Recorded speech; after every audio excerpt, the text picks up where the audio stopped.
Welcome to MJRadio. I'm Melinda Joy Pattison, your host. And on this show, we talk about interesting things with interesting people every week. So today, I'm thrilled to have with me a new young friend named Emily Strasser. Emily, I'm so glad to have you with me. And I want to tell my listeners that you are, did I say writer already? I don't think so. So I want to say that now, that you're a rising star in the writing world. And I'm privileged to know you through your mom. And that is indeed a privilege in itself. So you've done some interesting projects as you have pursued this writing. And I'm curious, and I feel like the listeners would enjoy knowing how you came to your writing, how that happened for you. Sure. Yeah. Well, I think it's, in some ways it's a case of I was always writing as a kid. I was always reading. I was dictating stories to my mom before I could write, and Oh, before I could read. That's very funny. It'd be fun to pull up some of those old stories. oh, it But would. yeah, they're somewhere. They're probably somewhere. My mom has them probably tucked away somewhere. I bet she does. I bet she does. And then, so I was always a reader, but I would say I kind of put the writing dream aside for a long time, in that I was just a very academic kind of student and did a lot of academic writing and was good at that. But I didn't really let myself take creative writing seriously, even though I did, I was on the Lit Mag in high school, and I wrote short stories here and there. So I did some, but it was never something that I was like, I'm pursuing this, And it wasn't until towards the end of college, really, that I had kind of a personal shift that I traced back to. I spent a semester abroad in India, and it's hard to explain exactly why the shift happened there. But I think part of it was an experience that was so intense that it challenged me to sort of think outside of my normal set plans for my life. And that was really good for me. So there were, experiences there where I had to kind of improvise or go with things and trust my own instincts. And I hadn't maybe up to that point been challenged to do that so much. And when I came back, I just felt this like incredible urge to start doing creative writing as opposed to academic writing. And isn't that just a testament to how things shift for us? It probably was coming to that, mm-hmm. but this sort of epiphanal, if that's a word, moment for you, and I was interested to say that this was not what you started to college to do, creative writing. No. And that really strikes me, because it seems to me, and what you're saying seems to confirm it too, that colleges, and maybe they don't do it other places, but in America, it's like you need to decide what your major is going to be like now, like 5 minutes after you get in the door your freshman year. And I'm like, what? That is so limiting. Mm-hmm. So limiting. I took 35 years to get my bachelor's degree, just for example. I studied music for a while, and studied Spanish for a while, and then I studied psychology so I could be a psychotherapist, Mm-hmm. But I just think that's detrimental to our growth to make these, and I think probably, is it about money? Is it about money? Is that why they do that? I don't know. Anyway, it's it's very interesting to me, your trajectory and how that happened for you. So you were in India, and wow. Yeah, yeah. And when you talk about college, I think I was actually lucky in a place. I was already an English major. I just was doing more academic writing. And luckily, the way Mm-hmm. that department was structured, I was able to pivot and write a creative thesis. I had to scramble a little bit to find an advisor who would work with me on that. But I feel lucky that I was in such a department that didn't require such a specialization from the beginning, and that had that Oh, flexibility and that's great. Yeah. saw literature and creative writing as of a piece, as opposed to there's some places where those are separate departments, which Mm-hmm. there can Mm-hmm. also be value in that, but I really valued the kind of dual approach there. So that Mm-hmm. was lucky Mm-hmm. for me. And was it the subject matter that made it challenging to find an advisor, or was it? No, it was just that I hadn't taken a lot of creative writing classes, and I was Ah, very okay. last minute, and so I had to find somebody. I wound up working with someone I had never taken a class with, and so I kind of had to like reach out to people and give them a writing sample and tell them, I don't really know what I want to write, but I just want to write. Can you like can you be my advisor? And I was very, very fortunate that I found somebody who was really incredible and who really understood, me, and understood what I Oh, was trying. yeah. Yeah, that's wonderful.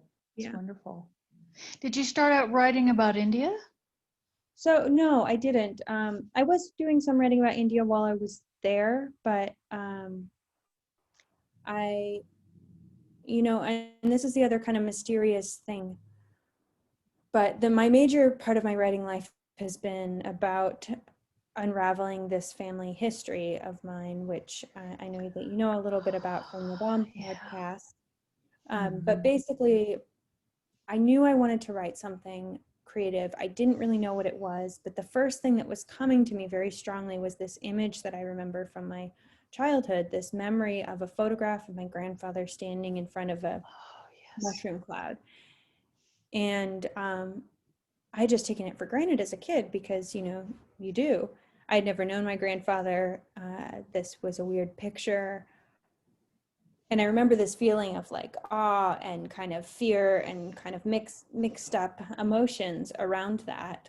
The photograph actually hung above the bed where I slept when I visited my grandmother. So I would look at it the last thing before I went to sleep. But all of a sudden, that last year in college, I started thinking about it and thinking, what was that? How I think I vaguely knew at that point that my grandfather had been involved in building nuclear weapons, but I had never really thought about it, thought about what that meant. Right. Yeah. Well, and when would one? When Right, would that dawn on a child? Don't know. right. Yeah. Yeah. And it's, my family didn't really talk about it, and it's not something we dwell on or learn a whole lot about in school mostly. Mm-hmm. Mm-hmm. We had Mm-hmm. one unit on Hiroshima and Nagasaki. We probably spent, a couple days on it in my 10th grade history class, and that might have been the Right. some of it. Mm-hmm. Mm-hmm. Yeah. So yeah, so I got to be very intrigued by that image, and I started writing about it, and I started asking my family and doing research, and that led to a whole rabbit hole that I did not know I would I spend it, bet. I bet. I years bet. of my And life. so what, that's why you ultimately went to Japan. Yes, if I'm not like jumping the gun, right? Yeah. But some things happened in between, I'm expecting. Yeah, I mean, a lot happened between. So I wrote, basically my whole college thesis was this sort of like long essay, I guess, about this, Hmm. and a long meandering essay, and decided at that point that it was really a book. But, as one does, I moved to New York City after college and worked waitressing in coffee shop jobs and sort of wrote where I could, but, was mostly just being kind of young and busy in the city, which was Hmm. fun. So I did that for a couple of years, and then I decided it was time to get more serious about writing. And so I went to the MFA program at University of Minnesota to get my Master of Fine Arts in creative nonfiction. And so that was a 3-year program, which kind of gave me the time to really dig to dig in to that project. And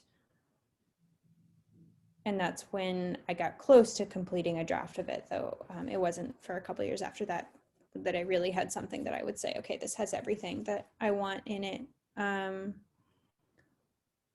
yeah, so it was during grad school in 2015 that I went to Hiroshima and Nagasaki. Has it already been that long? I mean, because I knew you and your mom were there. I was like, paying attention to it. No way. It's already been. I mean, I know what you mean. Stop it. Yeah. I know what you mean. Wow. Yeah, time, right? It's wild. It is. It is a crazy thing. Yeah. And you stayed over there for you were there for a bit. Yeah, so I was there. I was in Hiroshima for about a month, and I was doing interviews with Hibakusha, atomic bomb survivors, and other people there.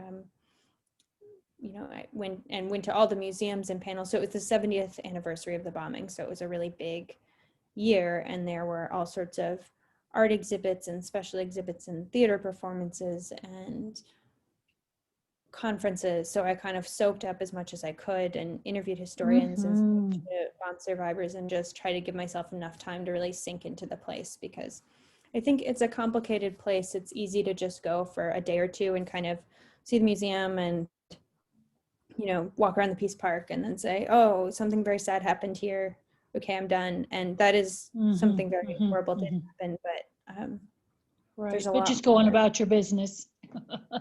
Yeah, exactly. Yeah. But that's not what you did. Not everybody has the luxury of time. I'm not, criticizing. If you can go, you should go. But sure. Just, there's always, since I knew I'd be writing about it, I wanted to spend enough time to see if I could get below the surface a bit more. Now, I'm not aware of you speaking Japanese, but maybe. Oh, I do not speak Japanese. I worked with an interpreter. Yeah. Did you have like the same person go around with you, or did you have to find, Yeah, I had somebody who was recommended by kind of a friend of a friend, friend of my mom's, so like kind of degree of separation that we are. And she was really wonderful. Occasionally, some of the hibakusha I worked with had an interpreter who they always worked with. So, it was like their aunt or something, or no, not, it wouldn't have been aunt because hibakusha are older, but like someone's niece was an interpreter one time. So usually it was the same person, but I had a few others. And yeah, that definitely presents its own challenges. It's, as far as the speed at which you get the story, the kind of nuance at which you get the story, but the interpreters were all really excellent. And in some ways there's this interesting process of, if you ask a question and then you watch them answer without understanding what they're saying, and then you hear the translation, it kind of allows you to like focus on body language and then focus on sort of meaning. So I think it was an interesting process to kind of attune to like what people were doing with their faces or their hands when they were saying something. So. Are there pictures in this book? Given what you're saying, that intrigues me, that idea. Yeah. Well, it doesn't exist as an object yet, so no, but there could be, and other people have asked that. It would be, I have lots of family photos, and I have photos from Hiroshima, and I have, maybe most interestingly, like lots of archival documents that have like things redacted and say top secret and all that fun stuff. So, wow. There could be photographs. Would you say that Japanese term that you've been using for survivors? Yeah, hibakusha. Hibakusha? Hibakusha. Hibakusha. And it means bomb survivors? Is that? Specifically atomic bomb survivors. Specifically atomic bomb survivors. Wow, there's a lot in that word. Yeah. There's a lot in that word, isn't there? Yeah. And it has been used, it's been kind of expanded. In some cases, people use that term also to describe people who've been affected by atomic testing. Or I believe it's also been used by some people to describe like people affected by Fukushima. So the original meaning is, atomic bomb survivors, but it has been kind of expanded somewhat to acknowledge the other ways that people have been harmed by nuclear weapons and nuclear energy. Okay. So, Emily, I don't mean to put you on the spot, but I may be. This was a transformative process for you. There's no way in my mind that it could not have been transformative for you to do this project, and it gives me chills just thinking about that. Would you care to share how this changed meaning in your life for you? Yeah. In some ways, it's hard to sum up, So it's really the project that made me a writer, because maybe something else would have, but this is the one that did kind of shape who I am as a writer. No doubt. I would say, I mean, in some ways, I think it's been a really sort of freeing process. And I can explain, very emotional, very difficult, very painful. But I think when I started off, looking at this history in my family, something that I felt very, I want to say conflicted, but also sort of just outright negative about, it wasn't, sure. I didn't want my family to have been involved in something like this. And, and there are other sort of threads of it. My grandfather had very troubled mental health, and I was kind of looking at the intersection of those things and the secrecy that sort of was around both, and the ways that those played into each other. So there was a lot there that was sort of painful to dig up, and I worried about how my family would respond and how it would feel for me to learn what I learned. Certain very painful things that I covered about how bad, I had always sort of known that my grandfather had some mental illness, but to understand how hard it was and how deeply that shaped his life, was very painful. And to, fully sort of face the suffering in Hiroshima and Nagasaki, and understand that he'd had a role in that, at the same time that I understood the ways he did and didn't have control over, certain choices, his own limitations. And, he was like a mid-level scientist, right? He wasn't kind of anybody famous or anybody calling the shots on how the bombs were used. He was involved. He was involved. And I could go into more detail, but basically during World War II, he likely didn't even really know what he was doing. And he was just a patriotic young man who, because it was so top secret that people were only told as much as they needed to know to complete their job. So he might have been able to sort of guess because he was a chemist, and he, there was some knowledge about that, but he wouldn't have really known the full extent. But then after the war, he continued to work in nuclear weapons, like into the height of the Cold War, until he retired in the mid 80s. So after he knew what they did, he still stayed there. So when did his mental illness sort of manifest? Yeah, well, part of the journey has been trying to figure that out, because what is very clear is about the last 10 years he was working, mid 70s to mid 80s, he was hospitalized for months at a time, in and out of work, you know, for years became mostly dysfunctional in his job, and basically was only kept on because his colleagues kind of protected him and made sure that he wasn't fired. And I think part of that had to do with they wanted to make sure he got to be of the age that he could get a pension. So they kind of looked out for him. But I found some evidence that there were like episodes earlier on, you know, even decades before that, when there were maybe warning signs, and because of the culture of the time, and because of the fact that that mental illness was something that could have jeopardized his security clearance, and because of the stigma, you know, it's not surprising that things would have been covered up.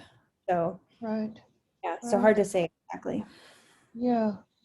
Well, so it occurs to me that not only may it have happened that you discovered wounding you didn't know you had through this process, that you experienced some wounding through discovery. And I'm wondering, and I'm hopeful that you also experienced some healing through this process.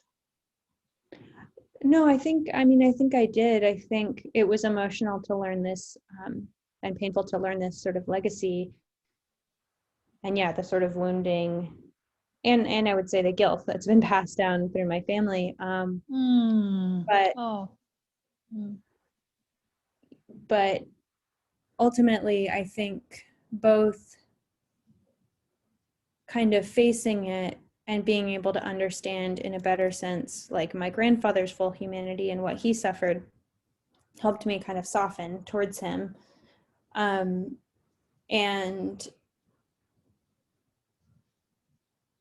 sort of clarify for myself that I could have a lot of empathy for him while also not, you know, supporting his work. And and then going to Hiroshima was sort of the culmination of this whole journey. And I think what I learned there, and I really sort of learned this from the hibakusha who greeted me. I always told them, you know, who I was and why I was there. And for the most part, they were not surprised.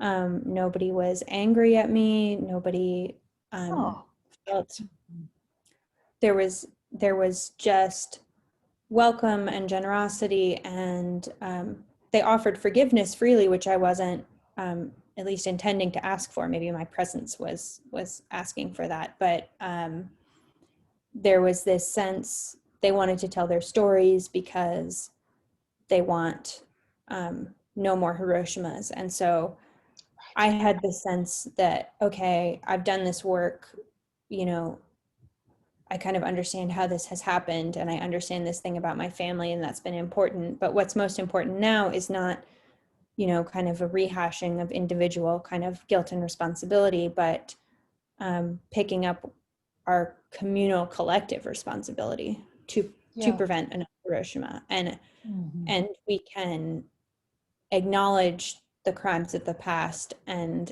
still live with ourselves and move forward, you know. And so that felt, I don't know if that makes sense, but it actually was a very freeing healing process. Yeah. And so, Emily, given all of this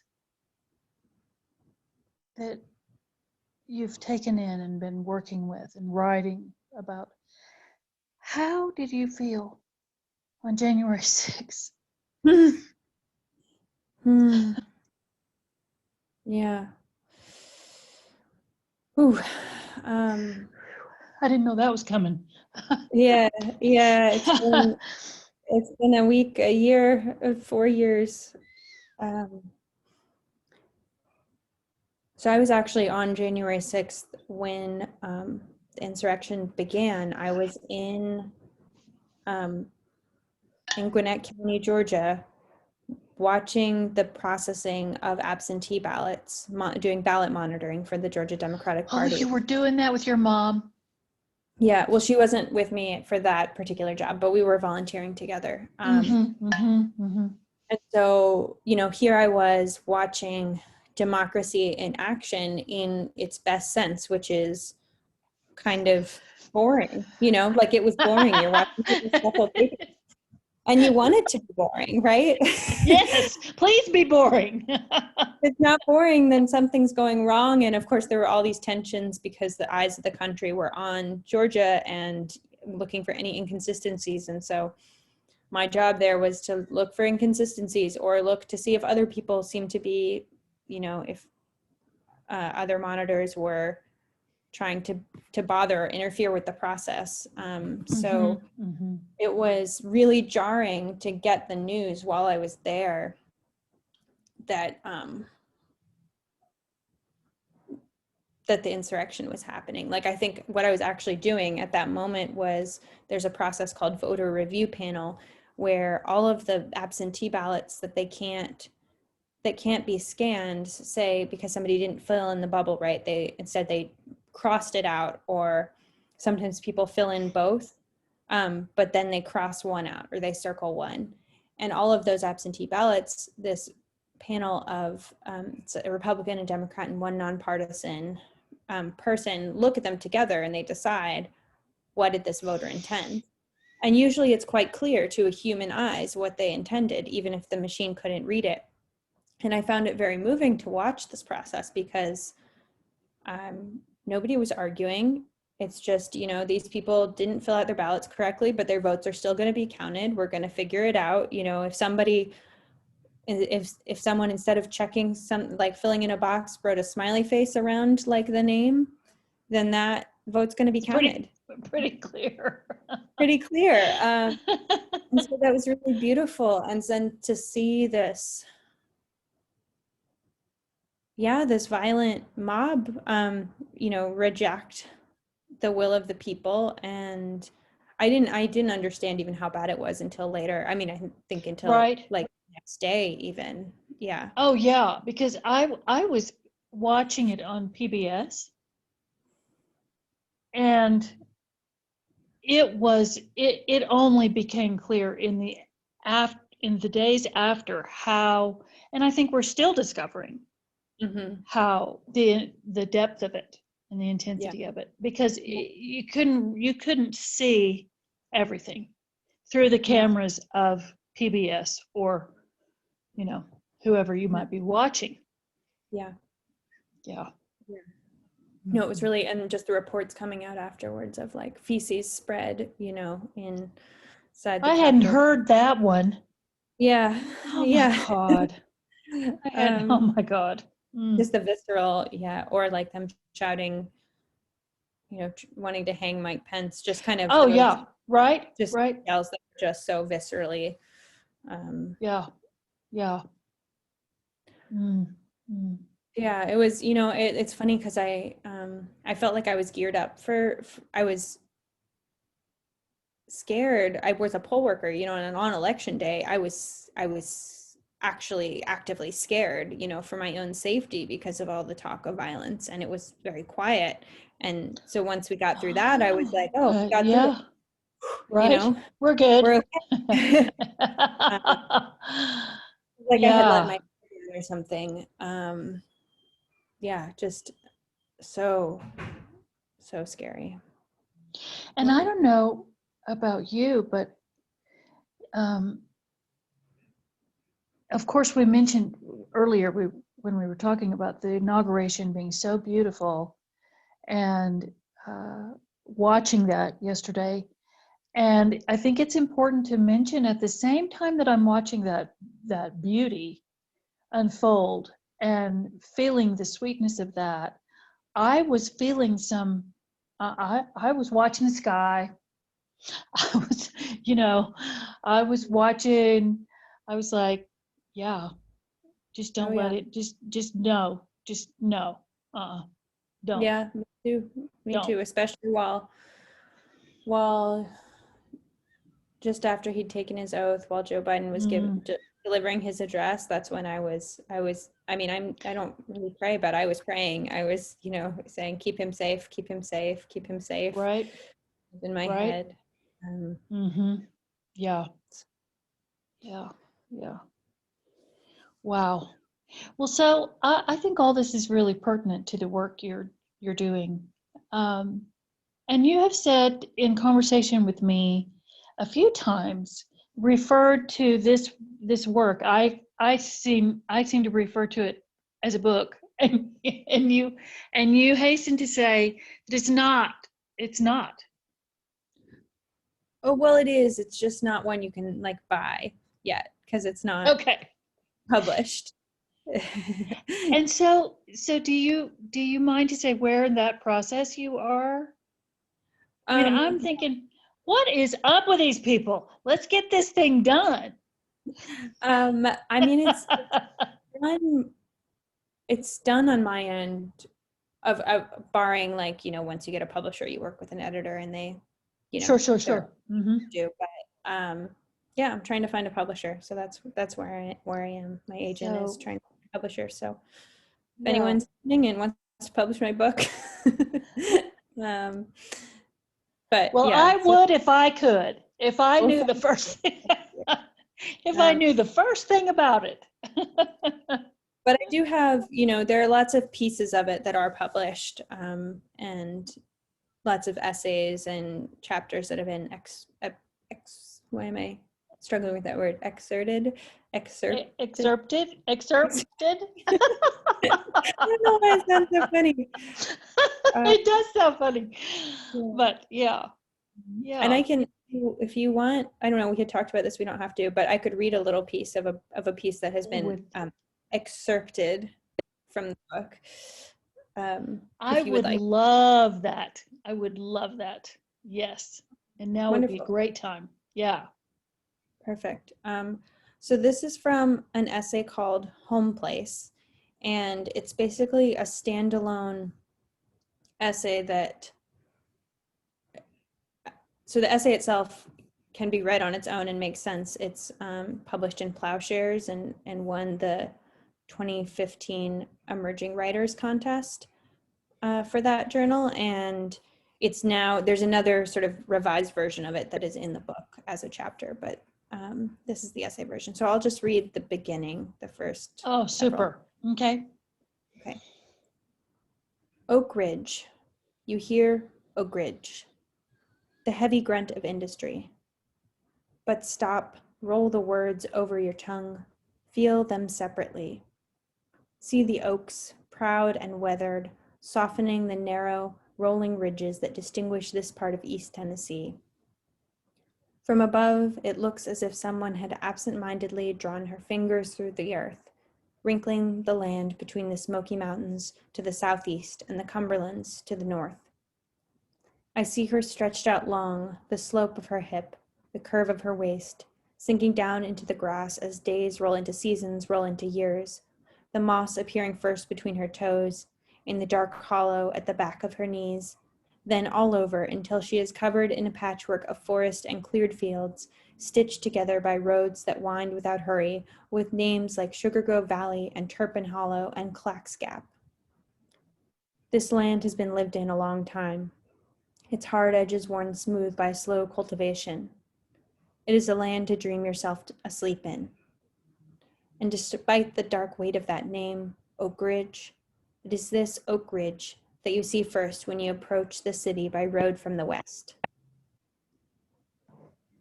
I drive this road in early December, 70 years after my grandparents pulled through the gates of the secret city and began to unpack their lives into the spare, prefabricated house assigned to them. George and Doris were young then, newlywed, patriotic, with the sense that the world was for them. For here it was, being built around them in crisp lines and utilitarian whites and grays. Outside the fences, the hills and forest and farmland looked much as they do today, only softer, the roads brown and unpaved, the rough wooden farmhouses melting back into the green and brown. As I dip in and out of the valleys, wind around the hills, I think of their approach, how their eyes might have sought the shadowed spaces between the trees for clues to their new lives. War jobs, they knew, decent pay, on-site housing. George, the farmer's son, had finished his master's in soil chemistry just the year before. He'd been declared 4F by the draft because both legs had been broken in an automobile accident on a snowy night in Knoxville a year or so before. And though he still couldn't stand for long periods of time, which raised concerns for the recruiters, his scientific background, quote, would be particularly valuable in a semi-technical position, unquote, wrote the man who interviewed him. Now, at last, George, the farmer's son, the soil scientist, the army reject, already bald and wearing thick glasses at 25, was wanted for his country. Wanted for what? They couldn't say exactly. But he went. Of course he went. Doris couldn't have been so certain. Her children tell me that the young bride huddled in worried conference with her mother. And why shouldn't she? She'd been married just 5 months before, no time at all to start a life and a home, and now her new husband wanted to take her to a town that was still being built for a job that he couldn't explain, more than 300 miles from her childhood home on the low, flat Mississippi floodplain of West Tennessee. And unlike George, who'd been straining since childhood against the drudgery of farm work and the disapproval of a father who saw only his children's mistakes, Doris adored her home and family. Gentle but determined parents who'd sent 3 fiercely loyal daughters through college in the midst of the Depression. A happy home is harder to leave behind, and with the mystery of it, the unspoken why and what 300 miles might have been 3,000, it stretched beyond imagination. Did it unnerve her the way these hills hunched in on themselves, folding secrets into the valleys, disclosing nothing but the next bend in the road? I can't say how many times I traveled this road as a child. The whole landscape is imprinted with a deep vagueness on my memory. The back and forths from my home in Atlanta, the hot August days spent at my grandmother's lake house 20 miles west of the city. George died in that house 3 years before I was born, and he occupied my imagination only peripherally. Oak Ridge was just the place where my dad had grown up, just the place with the strange science museum that displayed full-body protective suits, just the place we went in to pick up pizza after a full day in the sun and water. What I knew of the history was confined to scraps and family anecdotes. Yellowed newspapers from Y-12, the nuclear plant I knew only by its stark, anonymous name. My older cousins laughing about barrels of nuclear waste left to rust in a parking lot. Photos of mushroom-shaped fireballs searing off the walls in the shadowed upstairs. Oak Ridge has never felt like mine the way the lake house has. And yet it is Oak Ridge, not Watts Bar Lake, not Peninsula Road, not Sugar Grove Valley, that has anchored my family here. I leaned forward a bit over the wheel, driving slow. I have been dreaming through this place for a long time, but now I am poised and wakeful. The trees are bare, branches lacing against the gray sky. The forest looks mostly like any other, but for the yellow gates that appear suddenly to block dirt roads. Closed to public, U.S. Department of Energy, call for entry. Closer to town, signs begin to indicate the direction to Y-12 National Security Complex and Oak Ridge National Laboratory. I feel charged, on the edge of something. Yet as the road continues to wind without hurry, I begin to wonder if this is some last diversion to put me off the trail. I'm spilled without warning onto the Oak Ridge Turnpike, wide and flat. A billboard advertises free healthcare to former uranium workers. A few minutes later, I pass between the empty white guardhouses that still stand at the entrance of the city, drab and solid centuries of history. Oak Ridge. So I'll stop there. Beautiful. Did your grandmother also work there? So she wasn't the one who initially got the job, but she did do some secretarial work when she moved there. Another thing that strikes me as you're reading about it is that, I'm here in Santa Fe with Los Alamos right up the hill. Yeah. And Los Alamos is the one I've heard that you hear about Yeah. that I'd never heard before your mom was sharing with me about this project, that there was this place in Tennessee. Well, I mean, it's not a surprise, but I didn't know. I wonder how many others there are. Yes. So there were three Secret cities. secret cities. Yeah. There were three. So Los Alamos, of course, is the most famous, and that's because the most famous scientists were there, and they were the ones kind of doing the more glamorous work.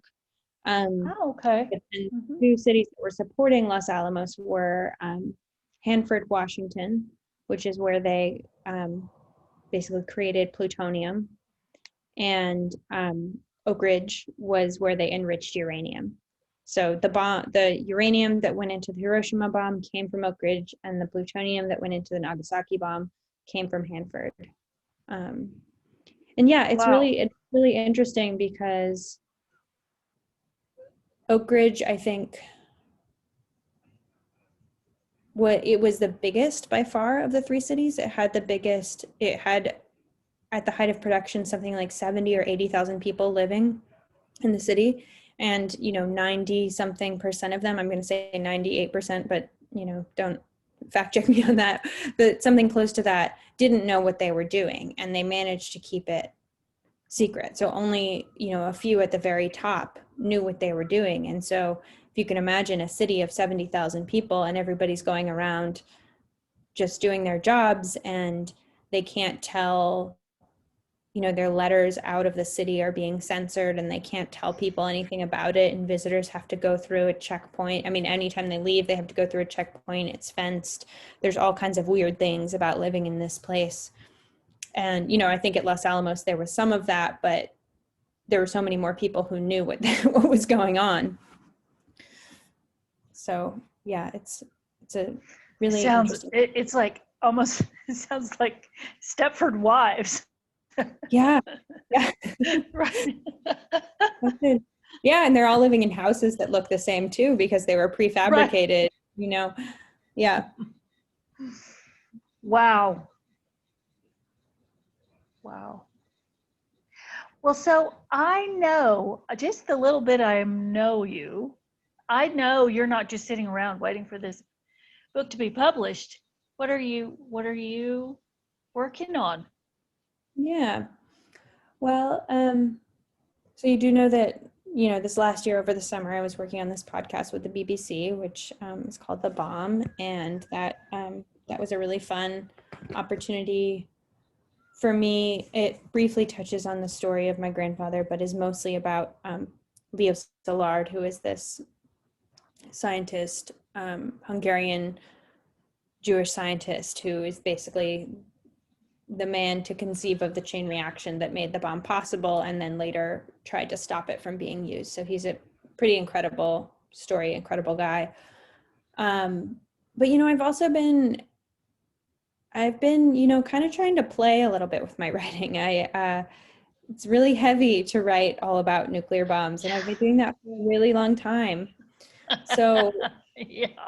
I recently wrote an essay about deviled eggs, and and it's not serious. It does kind of get into like some things about racism and memory in the South, and it touches on those things, because I can't seem to just write about deviled eggs, but at least it started from a place of lightness. And I've also been working on some fiction, which is totally new for me, but has been a really sort of fun break from the heaviness of yeah. So we'll see where that takes me. But Right. yeah. Right. Do you I want to ask you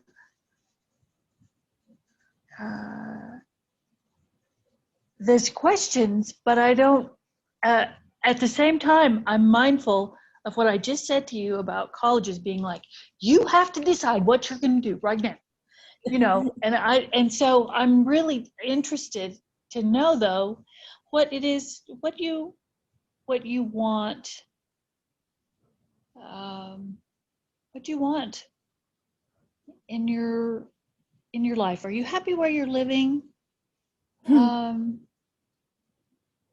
I think this, maybe we go at it this way, because I think that this time of this pandemic and this political unrest and this civil unrest has provided, if nothing else, an incredible opportunity for people to really look at where they are, who they're with, and what they're doing.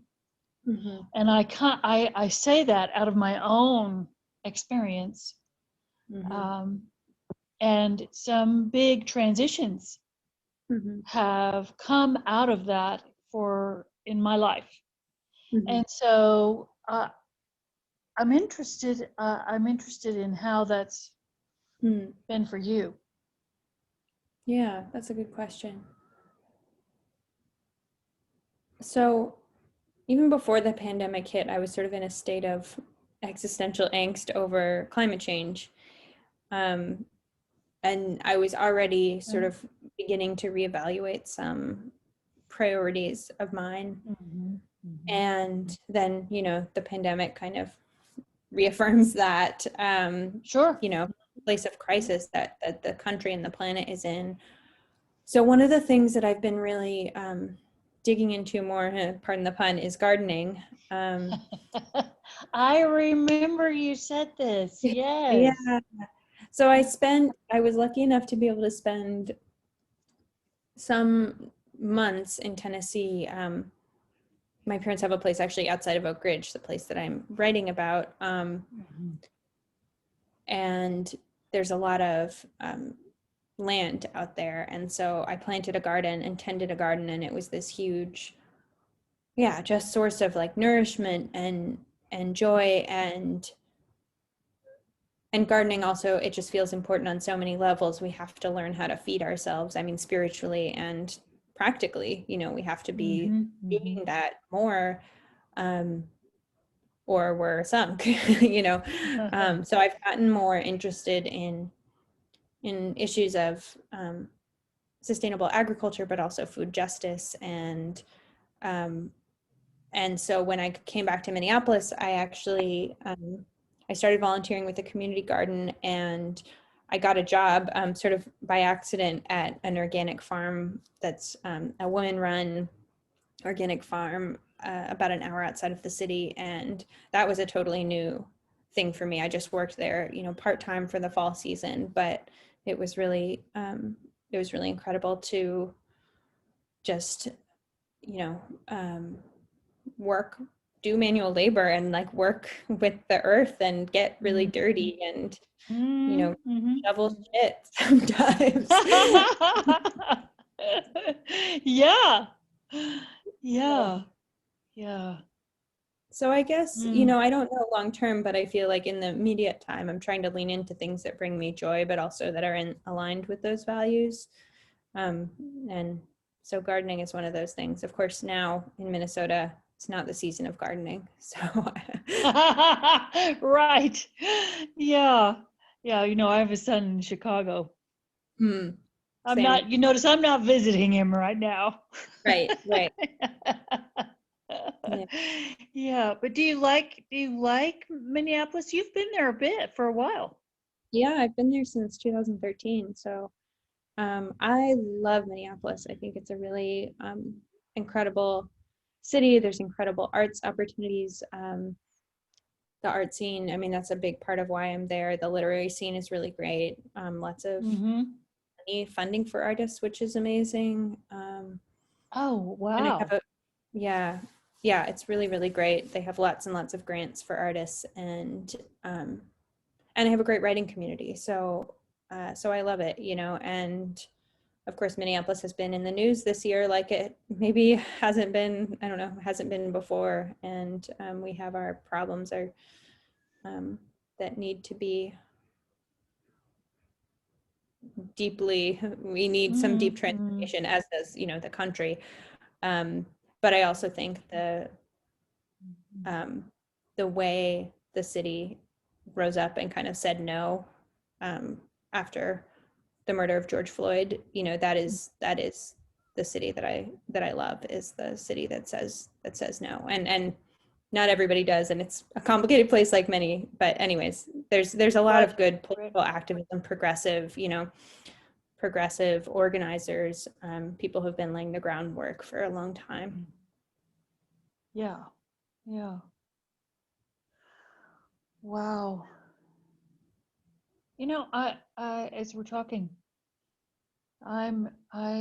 it is such well, doing this thing that we're doing this thing, I get to talk to, well, anybody I want, basically.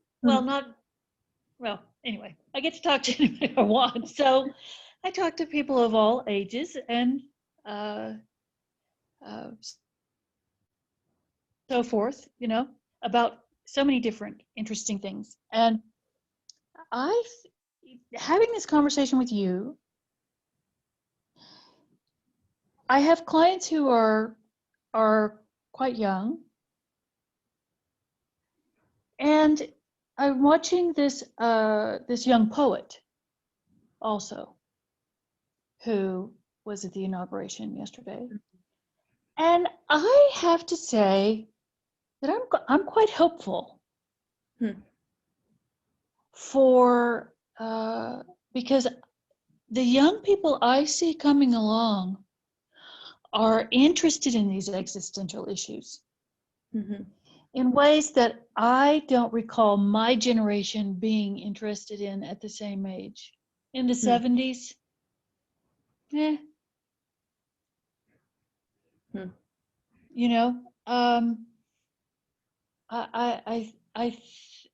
I think it's going to be okay.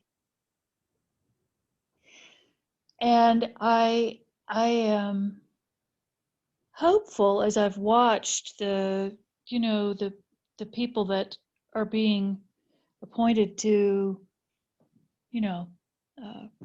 positions within the cabinet and the staff and so forth. It seems to me a spread of age and gender and ethnicity, and it's just beautiful. It's a beautiful patchwork to me. And I think it's going to be okay. And I thank you as a representative of others your age for being the generation that you are.